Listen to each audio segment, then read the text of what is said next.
Pergunta. Todo fundo imobiliário tem dividendo? Ou tem algum que não tem?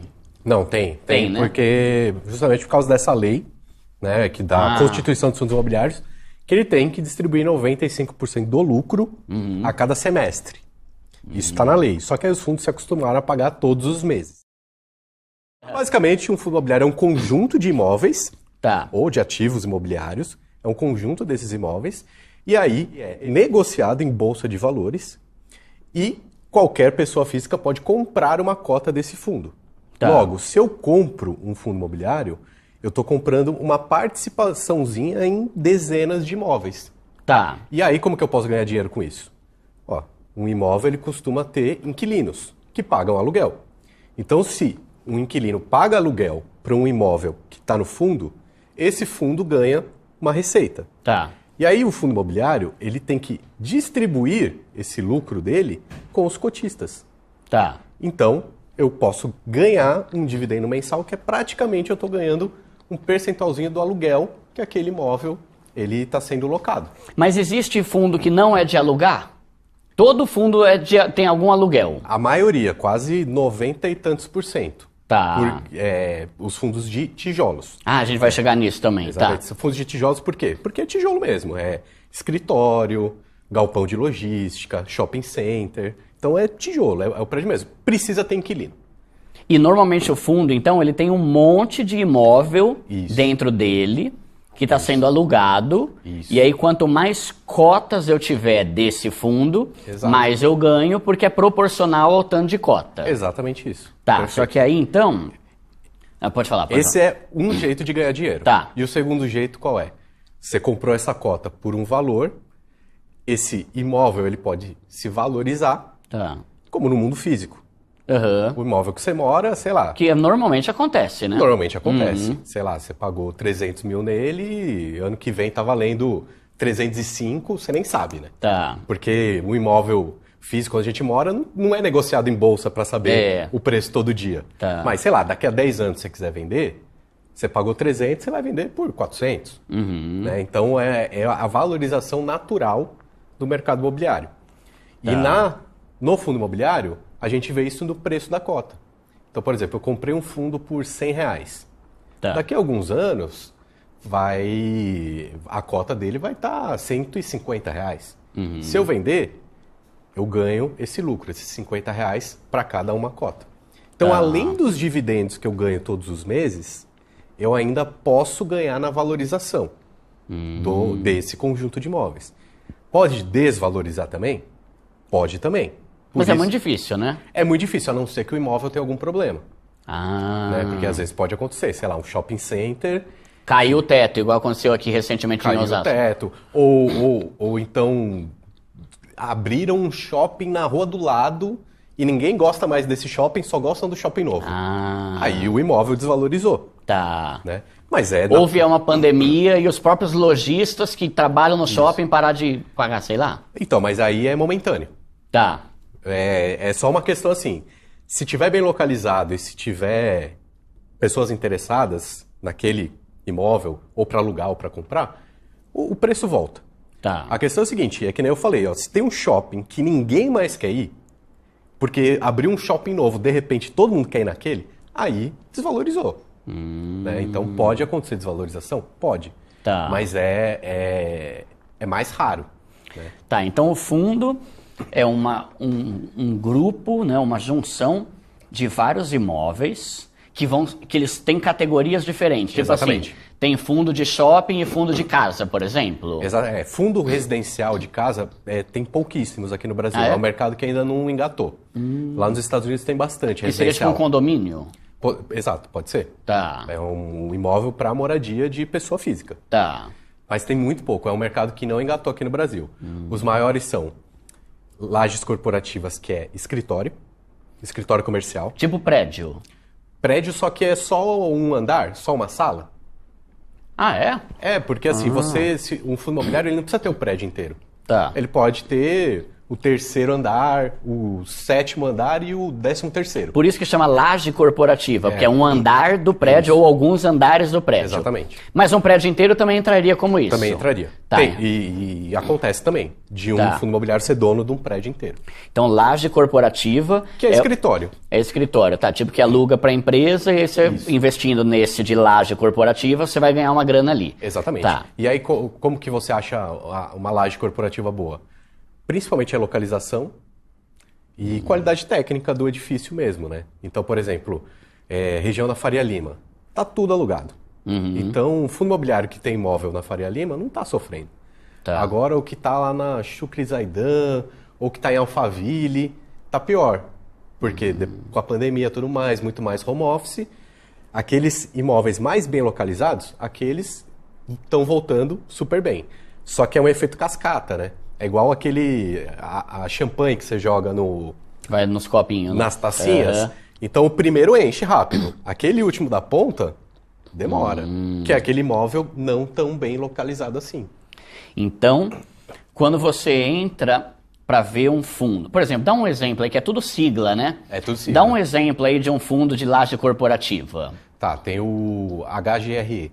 HGRE. Exatamente. Por que tem essas siglas estranhas? É abreviação de alguma coisa? Normalmente é o nome da gestora. O HG é de Hedging Grifo. Um cara manja, hein?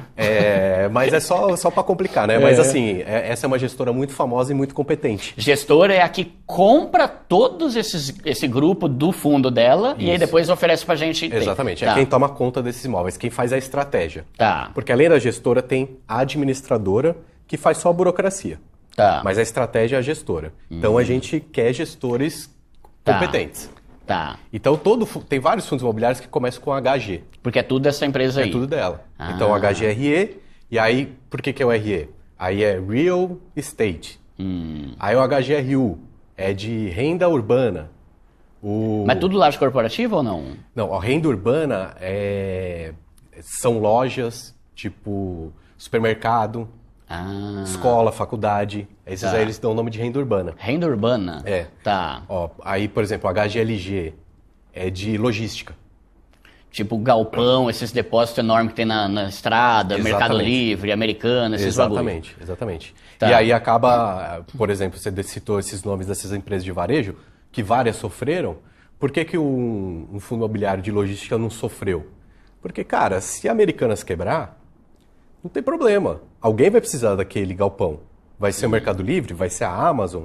Alguém vai ganhar essa briga, essa disputa. Tá. E vai precisar daquele imóvel. Mais uma vez, se ele estiver bem localizado. Se ele estiver numa estrada que conecte São Paulo, Rio de Janeiro, Minas Gerais, que são grandes centros de consumo. E precisa entregar rápido, né? Mas então, peraí, então vamos lá. A gente tem lajes corporativas, que é de escritórios ou prédios de escritórios. Sim.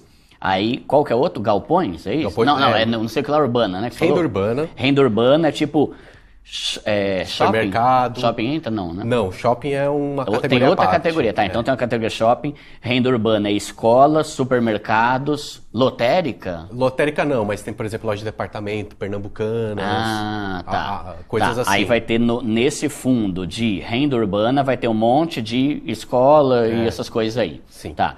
Aí o de galpão, como é que chama? É de galpão mesmo? Chama logística. Logística. Que aí tem galpão, logístico e centro de distribuição. Que é E isso. também é tudo enorme, sempre, Tudo né? enorme. E aí é legal porque normalmente eles são feitos na medida que o inquilino precisa. Então uma negociação assim com os contratos muito longos. É? É, coisa de 20, 25 anos. Então é uma grana garantida ali, a não uma ser que grana algo muito garantida. ruim aconteça. Exatamente. O setor logístico para fundos imobiliários é um dos mais seguros que tem. É? Sim. Tem algum outro além desses que você lembra? O shopping. O shopping. Tem de farmácia, por exemplo? Farmácia não. Não, né? Não. Tá. Mas poderia ter. Pode ser que em algum fundo de renda urbana tenha farmácia, eu não sei. Tá. Então, basicamente esses 5. E aí você diria que os mais promissores são logístico e lajes corporativas? As lajes corporativas hoje são as mais baratas. Por quê? porque tomaram porrada na pandemia. Então estão voltando. Então estão voltando. Só que nada volta rápido. Nada é assim, né? Você tá pensando em fundo imobiliário, não pensa no curto prazo. É tipo comprar um imóvel mesmo. Você está comprando para a vida. Tá. E aí você pensa, pô, vou ganhar esses dividendos todos os meses e aí um dia eu vendo com valorização, ou também, se não quiser vender, leva pro túmulo e fica com os dividendos todos os meses. Né? Tá. Então tem muito fundo imobiliário que tomou porrada, principalmente de escritórios, né? Esses de lajes corporativas. Então, na minha visão, é uma oportunidade por estar barato, mas tem que ter uma visão mais de longo prazo. Tá. Então, para quem está começando, você falaria que o logístico é o mais tranquilo, seguro? Logística é bem tranquilo. É? Logística é bem tranquilo. Renda urbana eu acho tranquilo também. Tá. Porque, por exemplo, você tem uma loja de departamento, ou um supermercado, ou mesmo uma faculdade. Sempre vai precisar de mercado, né? Nem parou o mercado na pandemia, né? Exatamente. E pensa o quanto aquele ponto é importante para esse setor, para essa indústria. Tá. O ponto, né? A localização. Cara, você tem um pão de açúcar aqui. Ele não vai querer sair daqui. Porque todo mundo uma escola, uma faculdade. Então essa é muito estável. Tá, né? tá. Legal. Aí todos esses são exemplos de fundos de tijolo. Isso. Porque a gente está falando de um lugar físico Isso. que existe ali, dá para eu bater lá na logística, na laje, no shopping. É Exato. coisa construída. E aí você pode entrar no relatório de cada um desses fundos, que todos os fundos têm seus sites, e você vê a foto de todos esses imóveis. Você vê o endereço de todos esses imóveis. Você vê quem é o inquilino. Tem Mas como todas você as informações. analisaria um de tijolo? Lembrando, a gente está falando de fundo de tijolo e tem o outro que ele vai explicar já já. Tá. Como que você analisa? Você acordou, nossa, estou com vontade de investir hoje num galpão. O que você olha lá? Cara, eu acho que a primeira coisa é olhar para os maiores. Os maiores fundos imobiliários do setor, eles são os maiores não por acaso, porque elas já se provaram no tempo, porque a gestão também já se mostrou competente. Tá. Porque os fundos imobiliários tem um negócio que é o seguinte, todo fundo imobiliário tem que distribuir 95% do lucro. Caramba! Tá? Então, assim... E só 5% fica para a gestora? Não, já tem a taxa da gestora, sobrou 5%. Esse 5% ele pode ir juntando esse dinheiro para um dia comprar alguma outra coisa. Para aumentar ainda mais o fundo. Para ser caixa. Só tá. mais 5% é muito pouco, não dá para fazer nada. Mas o fundo pode aumentar? Tipo assim, eu invisto no fundo que tem o galpão da tal e da tal. E de repente eles colocar mais um ali dentro. Exatamente, esse é o ponto que eu quero chegar. Como ele tem que distribuir 95% do lucro,